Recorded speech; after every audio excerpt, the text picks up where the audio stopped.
Hello everybody, मेरा नाम रिचा कथुरिया है और बाय प्रोफेशन मैं एक क्वालिफाइड कंपनी सेक्रेटरी हूँ और काफ़ी साल टाइम से मैं क्लासेस देती हूँ।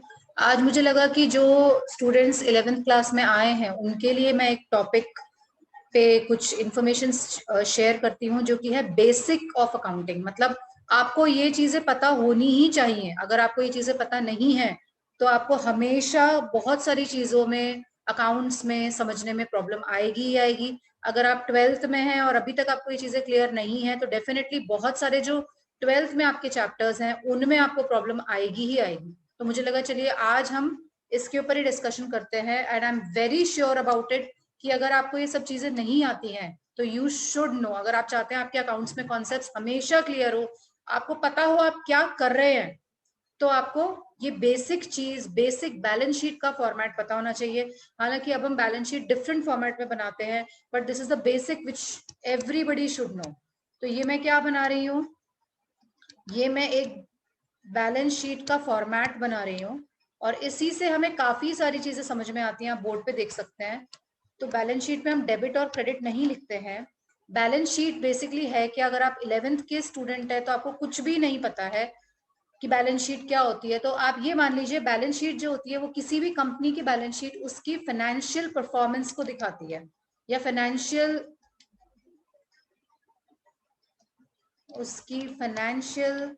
परफॉर्मेंस हम लिख सकते हैं। फाइनेंशियल परफॉर्मेंस हमें पता चलती है बैलेंस शीट से। इसमें एक साइड कहलाती है लाइबिलिटी साइड, लाइबिलिटीज। फिर हमने लिखा अमाउंट, हमारे यहाँ पे रुपए चलता है तो हमने रुपए यूनिट लिख दी। फिर हम लिखते हैं एसेट्स और हम लिखते हैं अमाउंट। ठीक है, तो हमने बेसिकली दो वर्ड्स यहाँ पे यूज किए हैं, लाइबिलिटी और एक वर्ड यूज किया एसेट। अब ये होते क्या है, पहले तो इनको देख लेते हैं, इनका मीनिंग क्या है।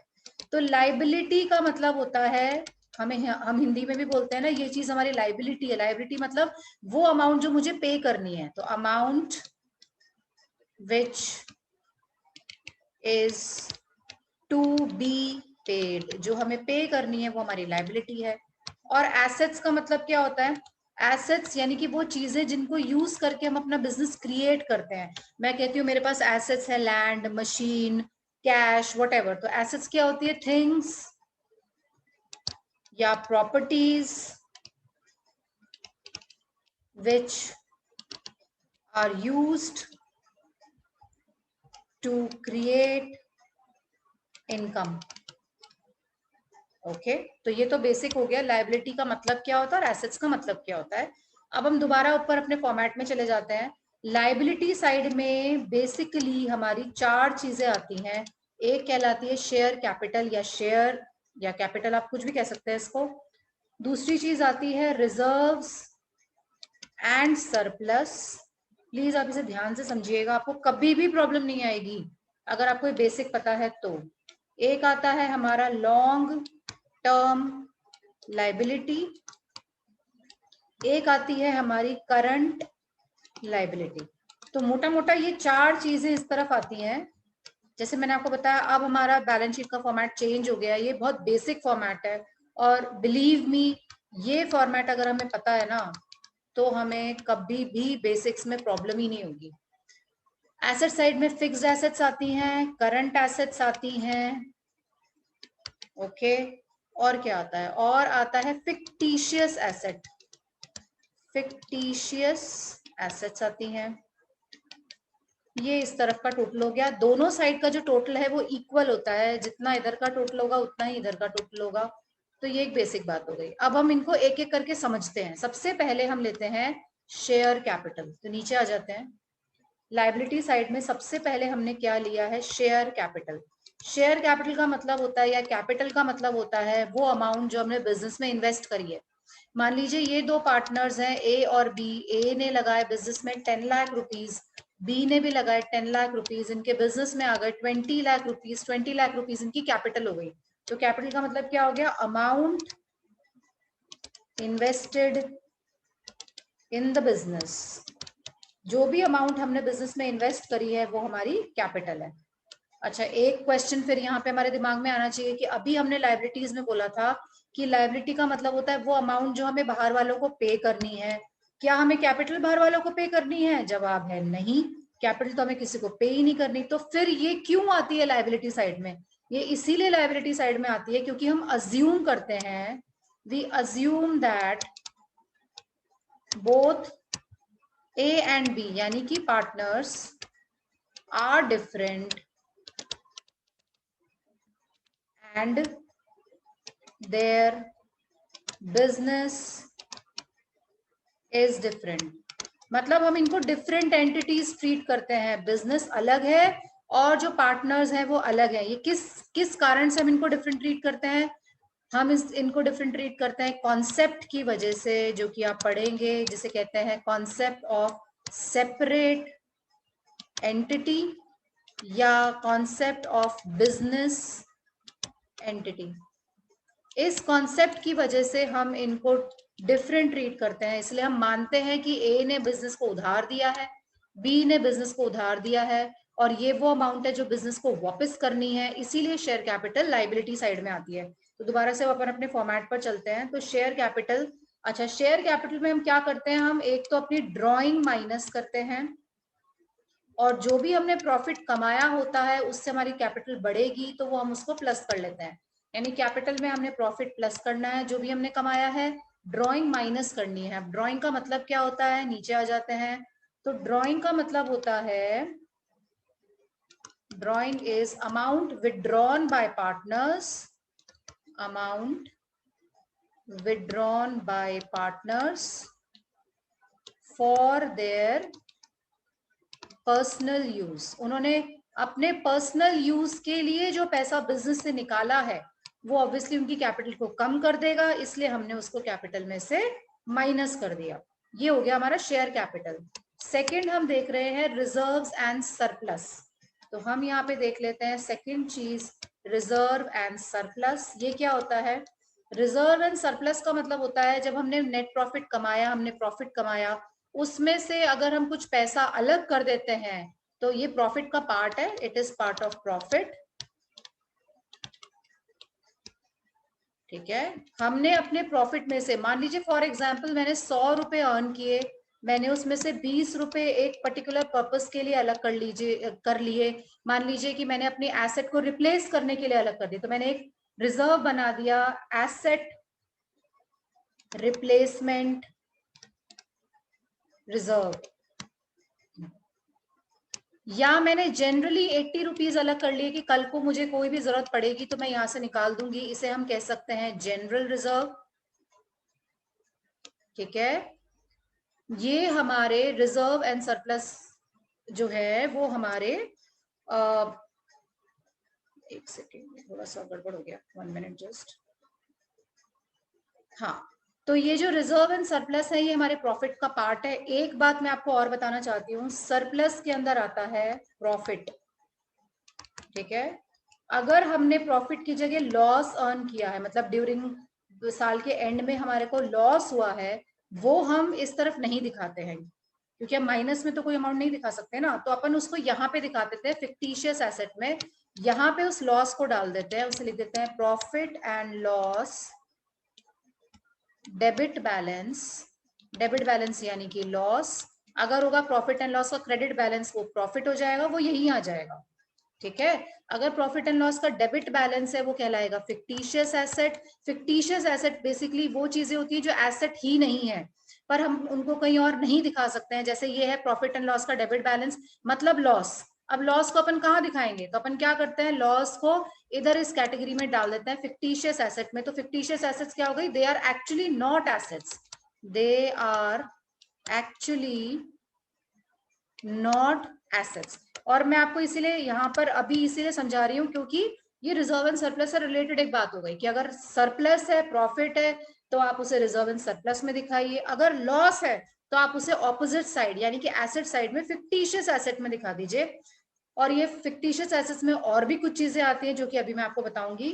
थर्ड आ जाते हैं हम लॉन्ग टर्म लाइबिलिटी पे। तो नाम से ही पता चल रहा है ये जो लाइबिलिटी है ये है long term. Long term liability का मतलब है वो अमाउंट जो हमें वापस करनी है after a period of 1 year. तो amount to be returned after 1 year is long term liability. अब इसके एग्जाम्पल क्या क्या हो सकते हैं? अगर अपने बैंक से लोन लिया है, 1 साल के बाद हमें वो लोन वापस करना है, ठीक है। पब्लिक डिपॉजिट्स, अगर अपन ने लोगों से उधार लिया है, सरकार ने लोगों से उधार लिया है। डिबेंचर्स, डिबेंचर्स भी कंपनी जब लोगों से पैसा लेती है for more than a year, वो कहलाता है डिबेंचर्स। मॉर्टगेज लोन, मॉर्टगेज मतलब कुछ गिरवी रख के हमने लोन लिया 1 साल से ज्यादा के लिए, तो वो भी हो जाएगा लॉन्ग टर्म लाइबिलिटी। ओके, फिर आ रहा है हमारा करंट लाइबिलिटी। दोबारा से मैं फॉर्मेट पर जा रही हूँ। फोर्थ चीज आ गई मेरी करंट लाइबिलिटी, ठीक है। तो मैं इधर साइड में कर लेते हैं। करंट लाइबिलिटी का मतलब होता है वो पैसा ऑब्वियसली जो 1 साल के अंदर अंदर हमें वापस करना है। तो amount which is to be returned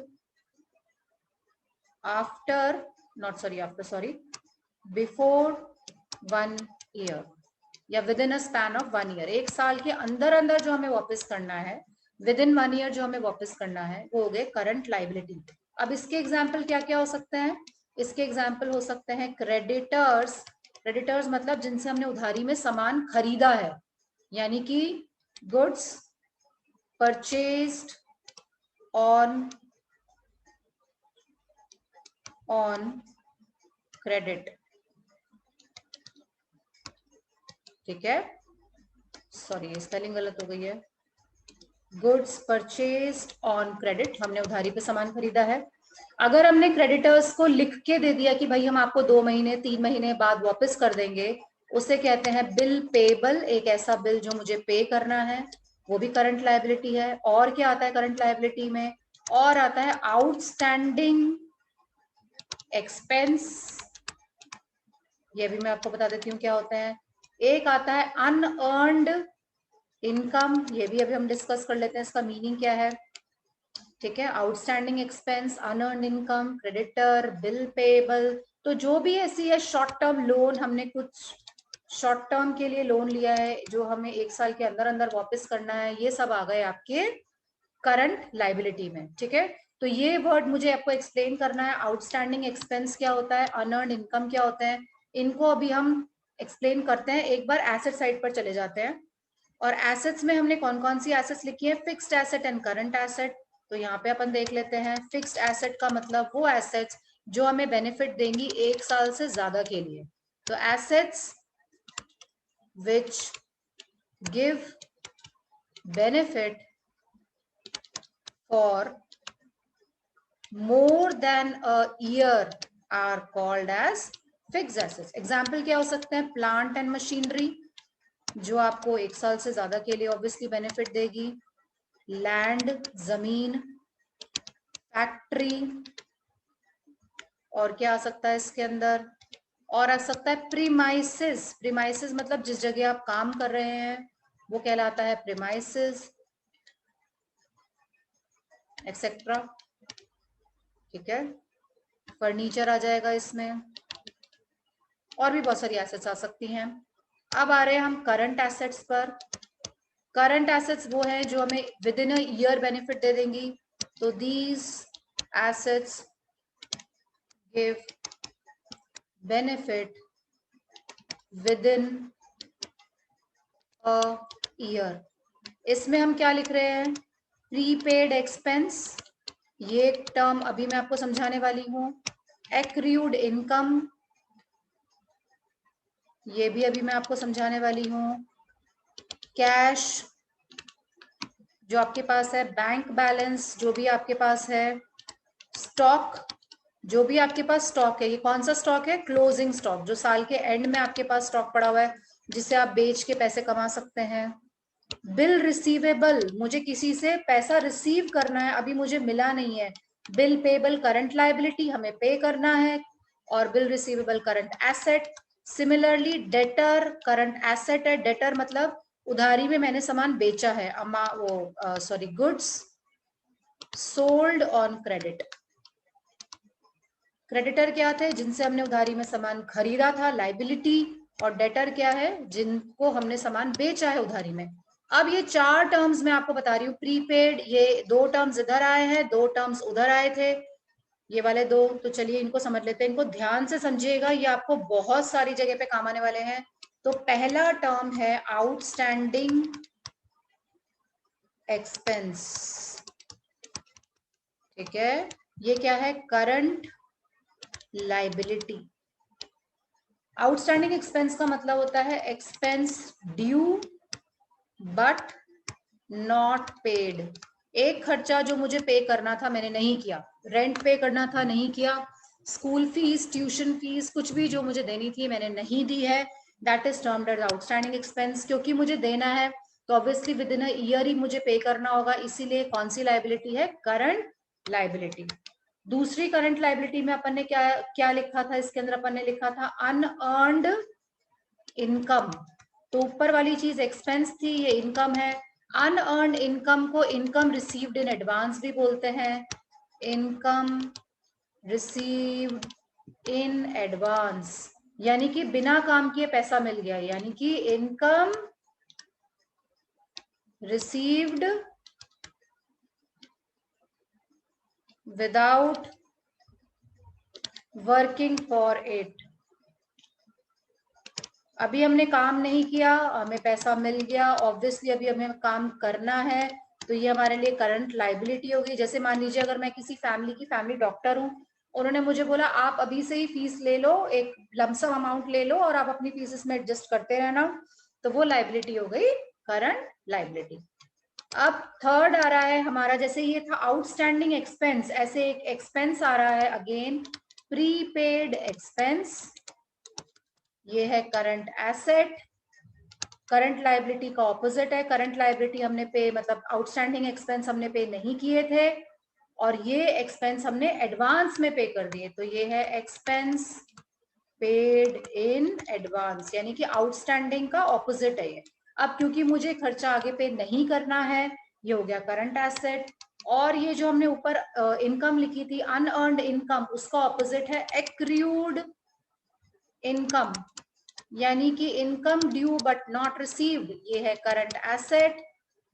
और इसका मतलब क्या होता है? Income due but not received, यानी कि काम कर दिया पर पैसा नहीं मिला, वो बिना काम के पैसा मिल गया, ये काम किया पर पैसा नहीं मिला, पैसा मिलेगा कोई बात नहीं, तो ये इनकम हो गई एक्रूड इनकम। इन चार टर्म्स को आपको बहुत अच्छे से बाय हार्ट याद रखना है, आपको बहुत जगह काम आने वाले हैं, ठीक है। और अगर आप कॉमर्स के स्टूडेंट है और अगर आपको ये बेसिक नहीं पता है तो it's not a good thing, पता होना ही चाहिए, नहीं तो कभी भी आपको अपने कॉन्सेप्ट में क्लैरिटी नहीं आएगी।